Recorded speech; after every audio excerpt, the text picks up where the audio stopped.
Hey, it's Clay Trader, and this will be a video chart on ticker symbol AMD. We will take a look at the 30-minute time frame. Real quick, what do I mean by 30-minute in case maybe you're new to charts? Instead of each one of these candlesticks here representing 1 day's worth of price action, which is what you would normally see, each one represents 30 minutes. So while this here may look like a few weeks worth of time, it's actually just the past 2 days broken down into 30-minute time slices. I like to this time frame. I think does a good job of telling the quote-unquote story of the price, and then makes mapping out where levels of support and resistance a bit easier to see. I did this analysis yesterday, so that's where these red and green line annotations are coming from. And after today's nice price movement, definitely some updates here need to be made. First thing I'm going to do is a little house cleaning.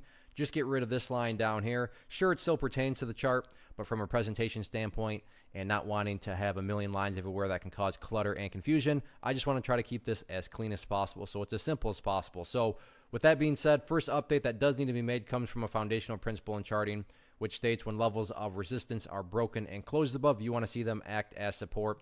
And for those of you that did watch yesterday's video, talked about, this 1265 area, give or take a few pennies as resistance, and the price broke above it late day today. And you could throw this right into a textbook. Price broke above it there, so it was a resistance.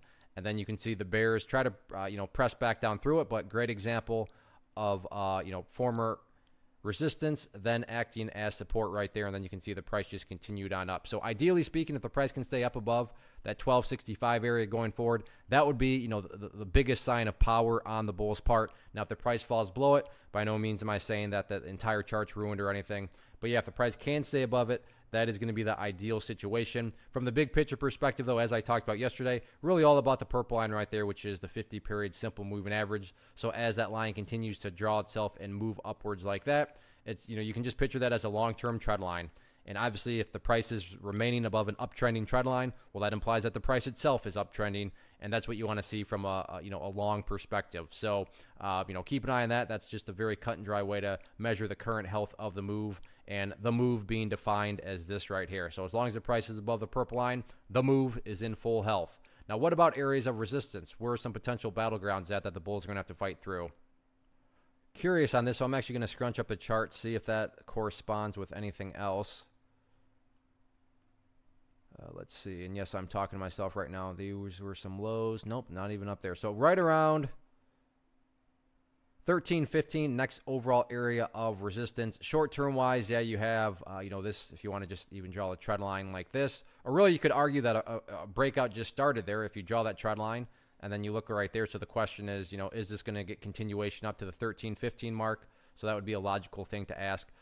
If you want to do more traditional levels of resistance and, in terms of just breaking in new highs, the highest it got was right around 13. So you could look at that as a level of resistance. So definitely a personal preference thing there. But as far as when I put that trend line into place, definitely that final 30 minutes, represents a breakout of that trend line. So now it's just a matter of, can that get continuation?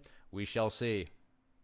One of the biggest questions that I get is, hey Clay, how do you find the stocks that you trade? So what I've done is put together a free resource guide where I talk about the tools that I use to locate stocks that I find interesting and think may have potential. So if that sounds like something that could add value to you as a trader, then click on the image that is up on the screen right now and I will email you the guide. The guide itself is very short and to the point, and best part, it's completely free.